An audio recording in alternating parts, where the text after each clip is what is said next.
Hello and welcome to everyone today on Vitality Daily.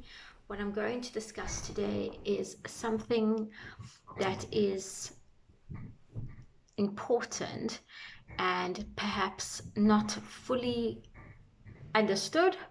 And it's basically about the blood sugar, but I'm going to keep it as simple as possible and begin to explain why whole foods are so important in supporting us with our blood sugar levels and the benefits of why we would want to start using more spices and herbs in our diet, even when it comes to blood sugar levels.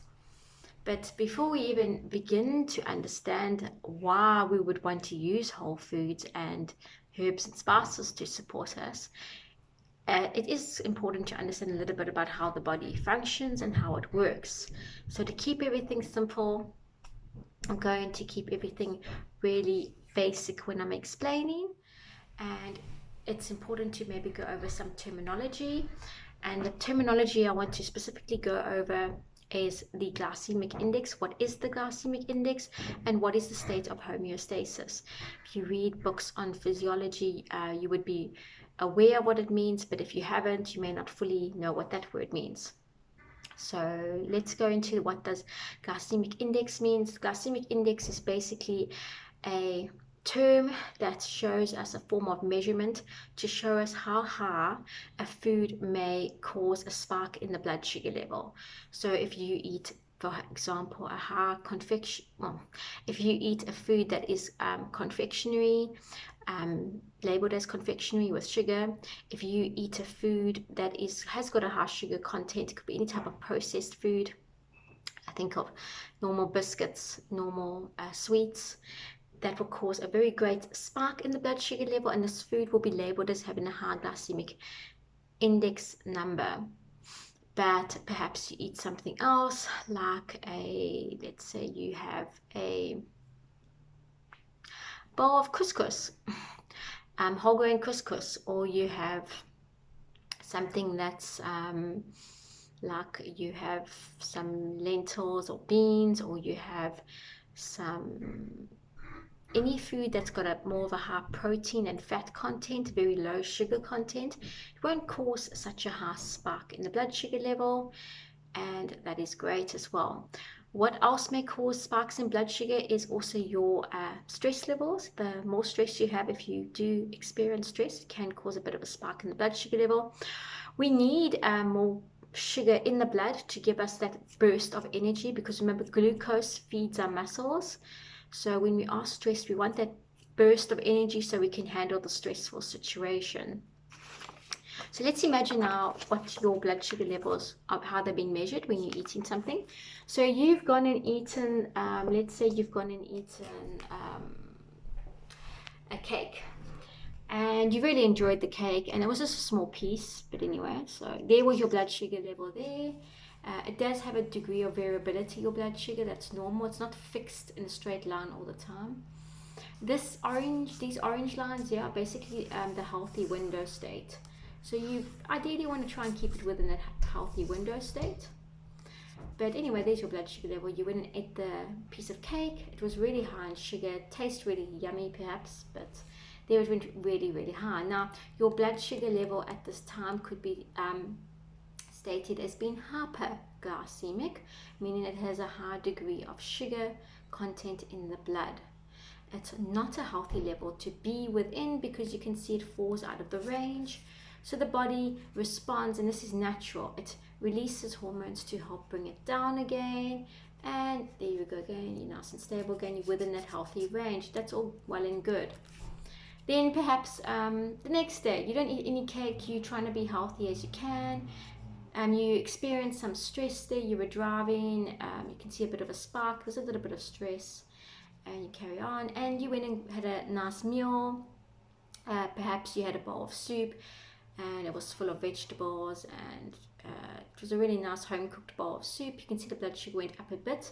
It's healthy that whenever you do eat, it is healthy that your blood sugar should naturally rise a little bit. Nothing wrong with your blood sugar rising a bit, and it went down and it's stable again. So that's giving you very basic ideas of what may be happening when you're eating But now let's say, for example, you are excessively eating cakes, you're excessively eating high sugary containing foods, you actually are getting to the point where you're craving them.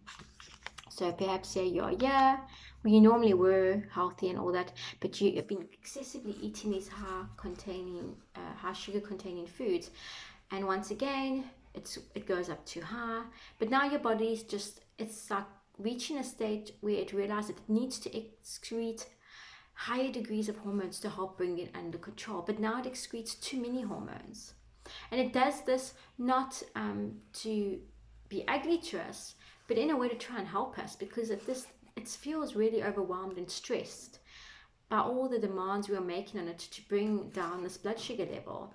So it tries to compensate, but what happens is by trying to compensate, it overcompensates and our blood sugar goes too low, and we reach a state called hypoglycemia. And in a state of hypoglycemia, the sugar levels in our blood are too low. You can see it went too low. Perhaps you try to lift it up a little bit, but it's still too low. At this point now, you will feel extremely cranky and irritable. You'll feel shaky. You'll need to eat something. You just have that urge. Like you've just eaten 2 hours ago, but you know you need to eat something now. You feel like you're really becoming very ratty, and you need to eat something to bring it up again. So at that point now, your self-regulatory system is highly off. It's out of sync, but it's out of sync because we place a big demand on it. Now it's important to go into what does the term homeostasis mean. Homeostasis is basically a state where we have balance. Okay, so it's a range where there's balance. So we have a homeostasis. Homeostasis is individualized for everything that we're measuring in our body. You can imagine the ocean or the sea where there's the waves and it's a calm day and you're out with your perhaps with your yacht or your boat or whatever, and it's a pleasant day to be out in the sea and the waves are like this. Now when you're in a state of homeostasis, that is how everything is in your body. Everything's flowing, your blood sugar is going up and down. There's other things that are also meant to be within a healthy range, but this is specifically about the blood sugar level. So your blood sugar naturally goes up and down. This is all healthy. But when we are excessively stressing it by perhaps allowing ourselves to eat foods that are very high in sugar often, and in addition to that, we might also be exposed to a high degree of stress, chronic stress. So this also places a big burden on us now because we're under chronic stress. And when you are under stress, your body does release more sugar out into the bloodstream to help support you, to have more energy to deal with the stress. But if this is continuously happening, it's also very stressful for your body now because your body has to bring it down all the time. So it's a combination also of lifestyle and diet. So how do we support this? How do we prevent these extremes of happening and then our body becoming out of sync? Because your body wants your blood sugar levels to be within a state of homeostasis. There is a big window, not really a big window, but there is a degree that allows variability. There's a window that allows greater variability at certain times. But when we are excessively pushing that regulatory system, it does create a stressful and overwhelming state for your body, and that creates a condition that enables disease to develop because your body is it's at a weaker point. And it creates an environment because we have to create an environment in our body that supports us. So when we are pushing that environment to extremes, when we're not supporting that environment, we're creating conditions that actually support disease development, and it's not conducive to health. What is conducive to health is eating whole foods, and when we say whole foods, we mean really foods that are high in fiber, nutrients, antioxidants, phytonutrients, all those types of things, because they do support a healthy blood sugar level. Research has shown that specific vitamins and minerals have a direct role to play in helping us to regulate blood sugar levels. Research has also shown that spices and herbs can help support the blood sugar level, specifically the spice like cinnamon. Cinnamon helps stabilize and helps keep our blood sugar levels more balanced. And this is important, especially if you do tend to experience blood sugar irregularities. So looking at the diet is key. Looking at your lifestyle is also key. You want to not indulge in a lifestyle that exposes you to chronic stress. You want to develop lifestyle habits that incorporate a bit of stress management techniques. So perhaps you want to be involved in exercises that help you relax. And when you are exposed to stressful situations, you can take a deep breath and handle it better than just going into stress mode straight away and putting more stress in your body. Remember, your mental, emotional, and physiological state are very intertwined. They're so entwined. It's really perhaps not fully understood and appreciated through science because it's complex to study.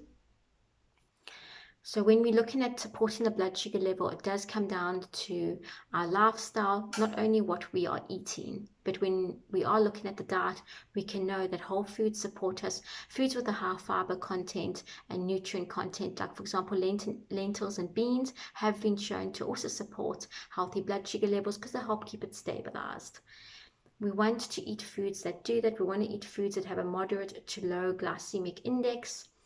Having every now and then foods with a high glycemic index is fine, but we don't want to continuously be eating these processed refined sugars and continuously be exposing ourselves to chronic stressful environments that creates this spike all the time in our blood sugar level. And so our body now has to always overcompensate, and it creates an extra burden on the body to try and regulate us now and bring us within that state of homeostasis again. So that is basically me trying to explain how your blood sugar levels are working in your body. There's many other factors to take into account. This is very basic.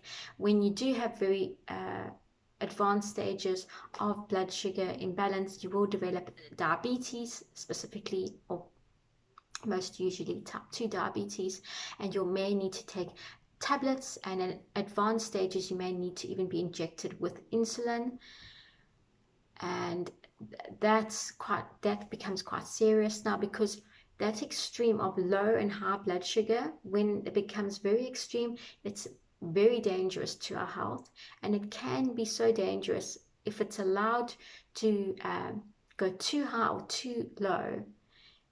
It can almost be fatal. So it's key when you do have blood sugar problems to have some type of medical intervention to help and support you before you get to stages of advanced problems, and you perhaps are borderline diabetic or early stages diabetic or one of those things.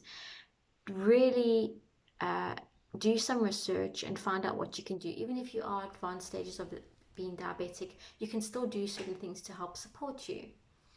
And even if you're not even diabetic and don't have blood sugar problems yet, don't go and fall into bad habits that perhaps can support disease development in later years.